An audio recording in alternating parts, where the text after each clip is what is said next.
Javon Small had a All-American caliber season this past year at West Virginia. Should have led the Mountaineers to the NCAA tournament, but that's a conversation for a different day. We're here to talk about his NBA draft prospects. Checks in at number 52 in our consensus big board here at Sleepers Media. Riley, you and I were the two highest on him. He's 45th on my big board, 48th on yours. Dion had him at 51, Greg at 52, Cart at 53. So we're all in a pretty close proximity to where Small projects. All have him back half of the second round, but being picked, that seems to be where the general thought is where he'll end up on draft night. Maybe he's one of these guys who benefits from a bunch of players going back to college. We'll see. Remains to be seen. But Riley, he was somebody who was a sought after transfer this past offseason, goes to West Virginia, takes off. One of the hmm best players in the country. What allowed him to do that? And what are the strengths of his game that now his NBA team's looking at him? Well, he's a bit of a bag work guy, has really good footwork getting to his spots in the mid range, can knock down step back threes. And I think there's a lot of potential there, like on catch and shoot threes as well, if you want to play him off ball. And I think that's the sell to where he could stick in the league is the offense. I would say he competes defensively and he's physical, but he just lacks some of that top end athleticism. And I would even say top end foot speed to be to I would say not get targeted like in an important NBA playoff game. Though I guess it is worth noting, like at West Virginia this past year, he held his own in a lot of ball screen Mm-hmm. situations. He was the point of attack defender for a team that was top 10 nationally in defensive efficiency. So there is hope that it can change. But I guess I would say I have some skepticism just with like some of the size concerns, like shorter arms than you like. I think he only had a 6'4", 6'5" wingspan at the combine, and just not being like an elite agility guy. I have some questions. But he does play really hard.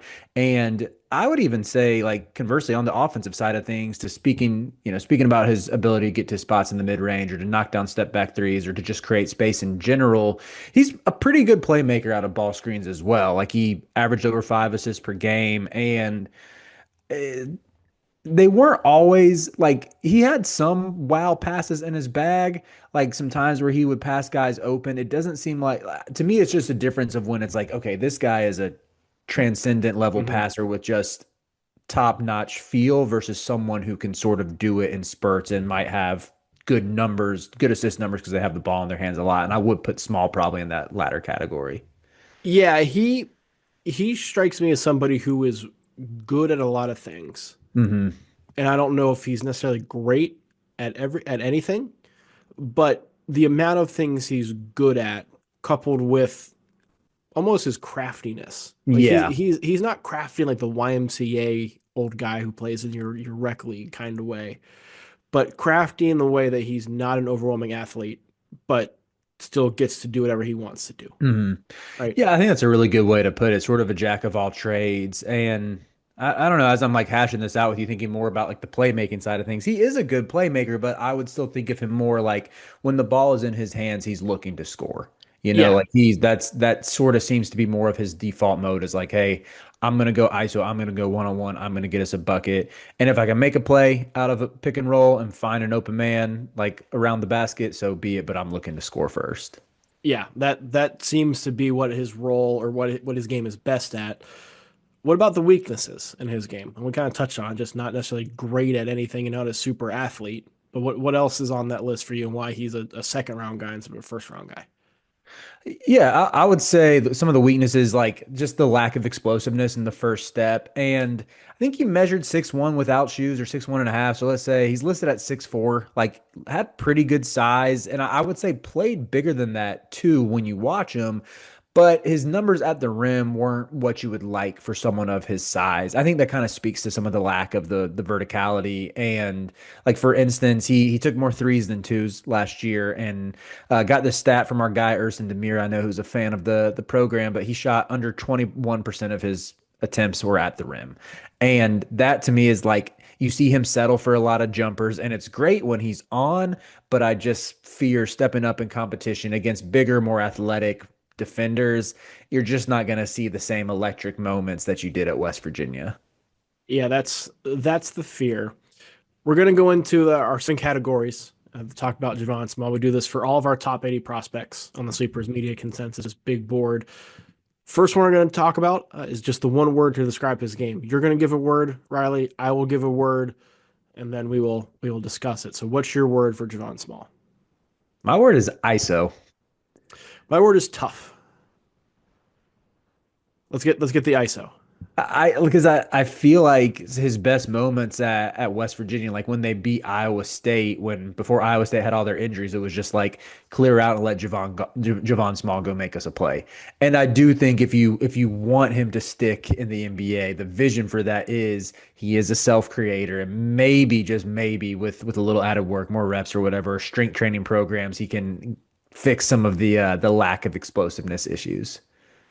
I, I I went, also I, yeah, I go was ahead. just I was just gonna add he still had 15 dunks on the year. It's not like pretty good numbers for a guard to where he's Yeah, not like chained to the ground or anything. I just wouldn't say like when you watch him, it's not like oh he's super like explosive when he's driving to the hoop.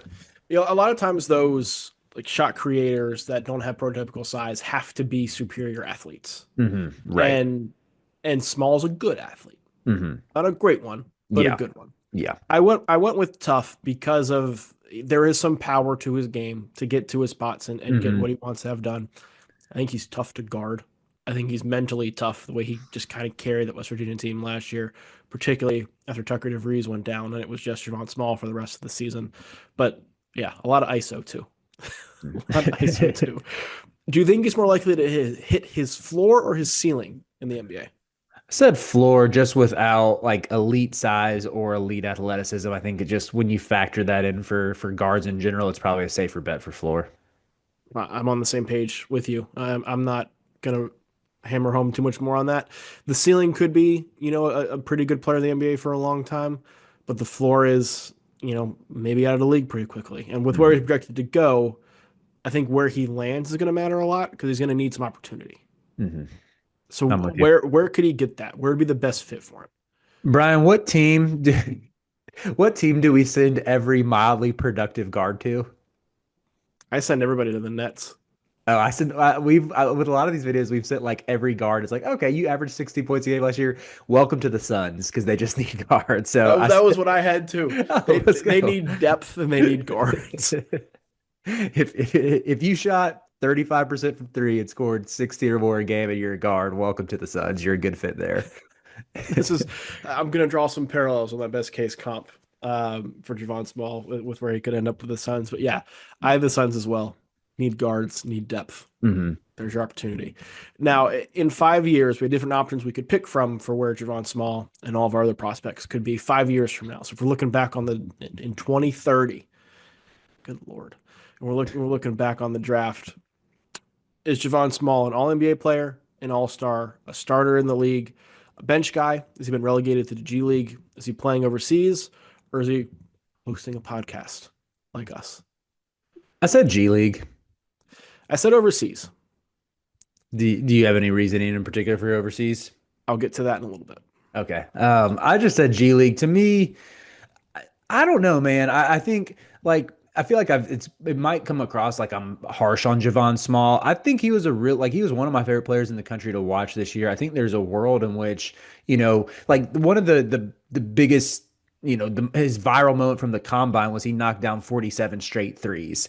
And I think if he can continue to refine himself to like hold his own with some off-ball moments so you don't have to just put the ball in his hands all the time to be a little more malleable when it comes to sticking on the court and like he can contribute in a way to where again he'll if he's playing the two he's going to get hunted defensively in big games but still like I'm just looking for little advantages he can find for himself and I could see him sort of going back and forth like it wouldn't be surprising if he has like I think he'll probably play a few seasons in the NBA, but I just think ultimately he ends up either in the G League or a perennial two-way guy or overseas. I would be hard pressed to imagine like a career path for him that does not include the G League. hmm Most likely starting there and kind of getting some minutes, working your way into the bench, even best case scenario, Yeah, I'm right? with you.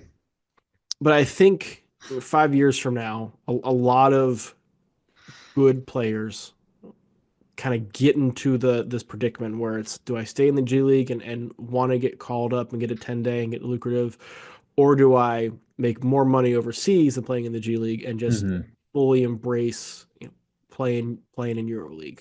playing Yeah. in one of the the many leagues in Europe, but trying to get on a Euro League type team. Hmm. I think that's the decision that Small's gonna face like 4 years in, Yeah. Yeah. I where think that he's makes a lot of sense, Ralph. probably been up and down a couple of times the NBA and G League, and I think ends up kind of going overseas and sticking overseas, which leads to our superlative.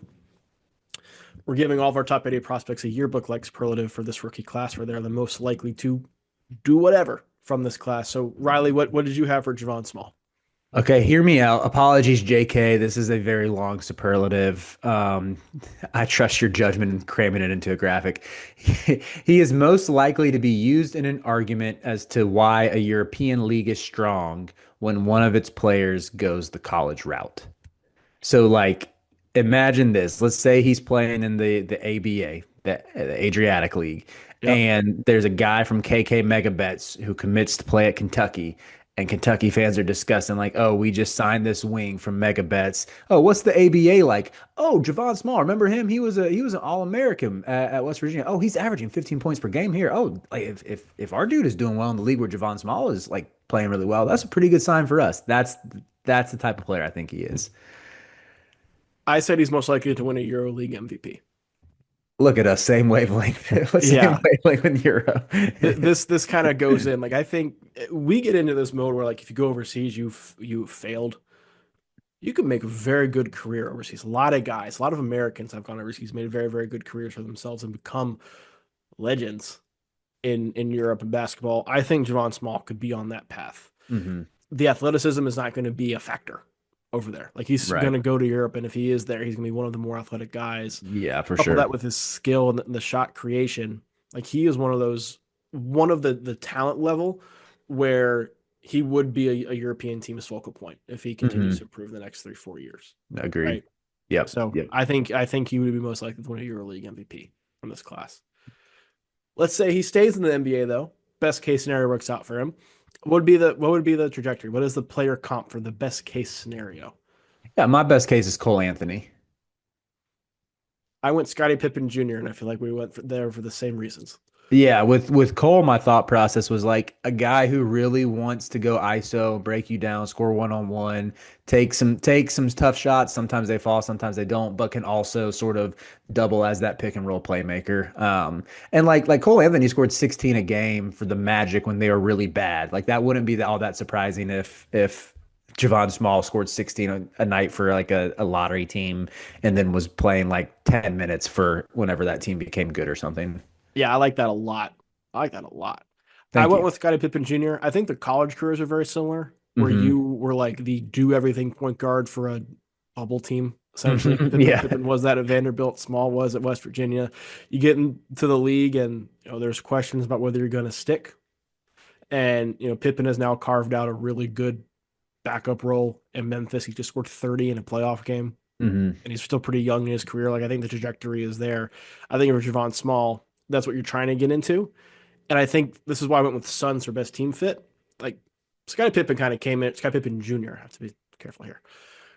Got into the Grizzlies where they needed some bench depth, needed Right. some guard depth, and the opportunity presented itself and he took advantage of it.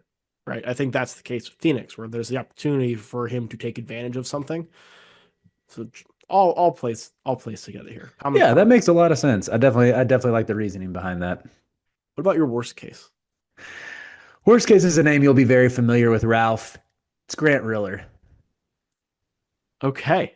the 56 overall pick to the Charlotte Yeah. Hornets in 2020. I went with Nolan Smith.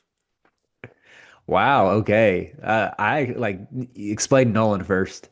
Just a smaller Hmm. guard who's more combo, but has to play point in the Hmm. NBA, who was a really good college player and did not have the physical tools to adjust to the NBA, and the skills were just good, not great. I feel like you could apply that. This is not a knock on yours, but my original name I thought of was Nigel Williams Goss. Just like Yeah, decent sized guard who's super productive, but just doesn't have the that skill or the bodes well for athleticism my to stick. EuroLeague stuff too. Yeah, Nigel right, Williams Goss would bode well right. for the EuroLeague.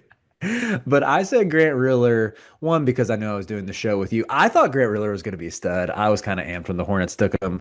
But if you go back and watch his College of Charleston stuff, it's a ton of like ISO mid-range shots and with like some dabbling in the pick and roll playmaking. And he like kind of has I would like a really similar frame to Javon Small. So, but I don't think, man, did Riller ever play an NBA game?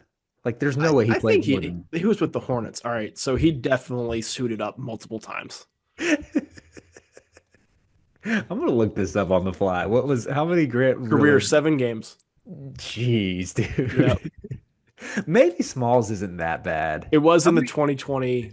It was in the COVID season. Let me see how many NBA games Nolan Smith played. Okay, Nolan Smith at least played in 44 games for his career. I like your worst case for me better because I think Small gets more than 7 games in the league. Nolan Smith played 84. Oh, huh. Google 44 AI year summary is letting one, me down. 40 year two, and then Oh, you're right. You're right. bounce. Did he get 4 starts as a rookie? Good for you, Nolan. There you go. Love that. I'm glad. Yeah. I think we leave this high on Javon Small, the player, just unsure how it translates to the NBA game. I'm with you.